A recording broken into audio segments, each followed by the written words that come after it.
This is the best early game monk build in Path of Exile 2. This setup will make your playthrough feel way easier thanks to its ability to stun bosses quickly, access to lightning charged melee attacks that get increasingly more powerful the more aggressive you play, and powerful AoE potential, which makes mob clearing feel effortless. If you chose the monk as your first class and you want to feel incredibly powerful in the early game, this is the perfect video for you.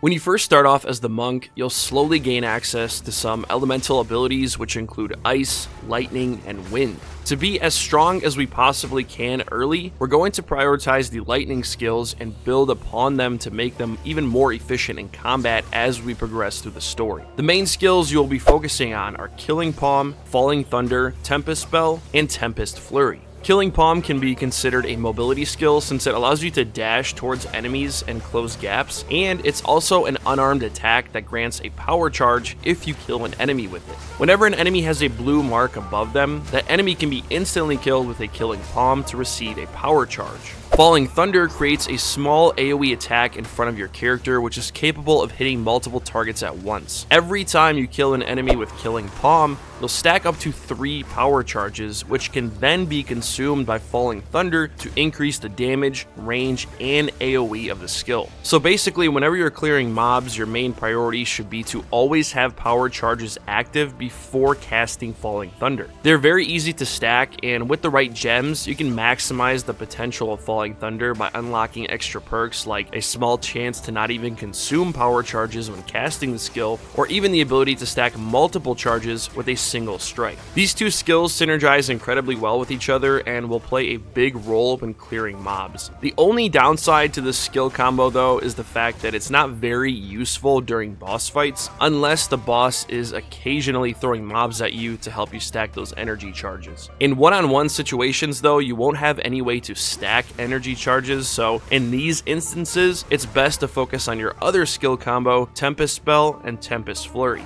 Tempest Bell is one of the best skills for the monk. This skill places a giant resonating bell on the ground that deals AoE damage to all enemies around it when hit. The bell can be hit with your staff, and it can also be hit with your elemental abilities from range, which will cause the elemental effects to spread around the area and CC enemies in the process. The Tempest Bell is also really good for stunning bosses, and the easiest way to stun bosses quickly and spread lightning at the same time is to pair Tempest Bell with Tempest Flurry.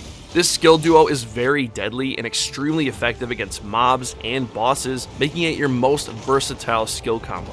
Tempest Flurry lets you execute a series of aggressive lightning-infused strikes, allowing you to call down a powerful shocking bolt at the end of the combo. In order to put a Tempest Spell on the ground, you have to strike an enemy 4 times. Tempest Flurry will allow you to execute those strikes very quickly, which means your Tempest Bell will constantly be available. The Tempest Flurry strikes will also spread AoE damage fast, since you'll be striking the bell quickly, while also spreading lightning, which debuffs enemies, causing them to take 20% increased damage.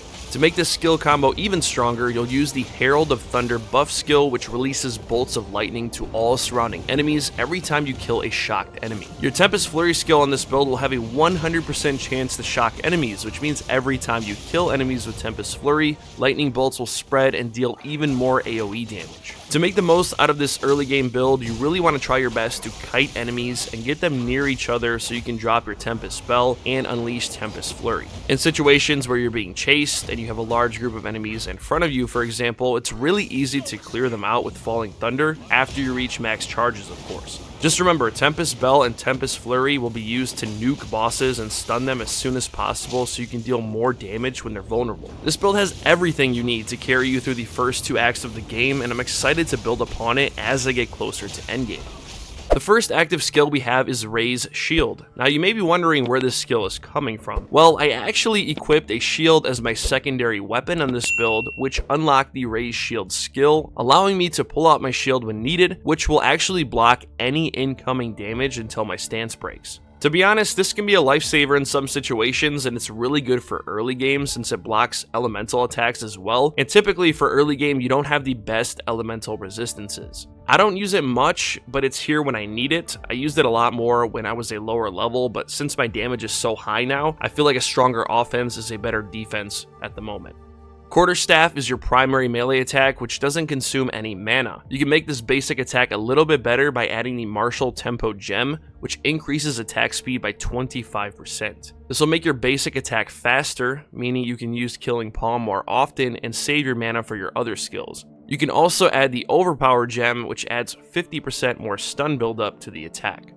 For the Falling Thunder sockets, you'll use Perpetual Charge and Enervate. Perpetual Charge applies a 35% chance for you to not consume any energy charges when you activate Falling Thunder, which means every time you get lucky, you can activate Falling Thunder at max charges twice in a row, which can be a lifesaver when you're surrounded.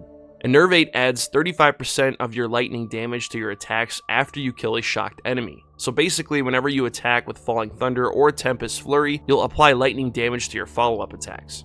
For Killing Palm, you'll use the Life Drain and Perfusion gems. Life Drain replenishes 12% of your health over 4 seconds every time you kill an enemy with Killing Palm, and Perfusion applies a 50% chance for you to gain an extra energy charge when you kill an enemy. This means you have a 50% chance to obtain 2 energy charges instead of just 1 when you kill an enemy, making it faster to reach those max charges, which you will then consume with Falling Thunder, obviously.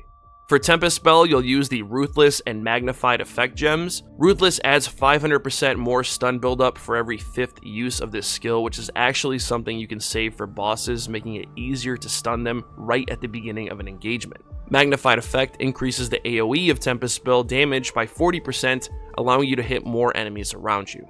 For Herald of Thunder, I recommend using the Precision Gem, which adds 30% accuracy to the attack. If you don't know what accuracy is, it's basically your likelihood of landing an attack on an enemy who may have high lightning evasion, for example. And lastly, for Tempest Flurry, you'll use Conduction and Crescendo. Conduction increases your shock chance by 100%, which will make Herald of Thunder proc all the time, giving you more lightning AoE damage in combat. And Crescendo allows you to perform the final attack of the Tempest Flurry combo twice, which is nice since it slams the ground and deals extra AoE damage to enemies. For passive skills, I went for a healthy balance of damage and survivability. Grabbing all of the passives up until Flow Like Water and Step Like Mist will add extra attack speed, increase attack damage, evasion, extra shield, and will also add extra dexterity and intelligence points to the build, which you will need to upgrade your skills and wear specific armor later on. After unlocking Flow Like Water, you really want to focus on grabbing some of the crit chance, crit damage, shock chance buffs, and Essence of the Storm to really maximize the damage on the build as much as you can right now. You'll also grab all the passives up until Moment of Truth. Doing so will provide a massive crit chance and crit damage boost to the build, and will make your attacks hit way harder. You also need extra survivability on the build, so make sure you grab passives like Mindful Awareness, giving you a decent boost in evasion and your energy shield as well. And you also want to grab some life on kill boosts, which will pair nicely with the Killing Palm life drain, giving you a massive heal every time you kill enemies. You're going to be swapping out gear pieces as you progress through the story, so I don't really have anything too specific for this build yet, but there are some important things to consider when you're picking up gear and equipping it. Really, anything that's going to increase your survivability like max life, evasion rating, armor, and even elemental resistances are all very important. The higher the rarity of your gear, the more modifiers you can apply to increase your overall defense. Since this build focuses primarily on lightning, I made sure to keep an eye out for armor, rings, and amulets that provided extra lightning damage, as you can see here. Any extra lightning damage will be beneficial, and even though it's small amounts like 3% or 5% here and there, I know it may not seem like a lot, but those will add up and stack with your other pieces of gear. You should also be on the lookout for physical damage buffs as well. For example, as you can see here, I'm getting 10% extra lightning damage just from my ring and amulet alone, which is nice. You also want to equip gear that increases your stats so you can easily meet the requirements for skill upgrades or rare armor pieces that require a specific amount of dex, strength, or intelligence, for example. Like I said, your gear will be swapped out frequently as you play the game, but hopefully now you'll understand which modifiers you should prioritize.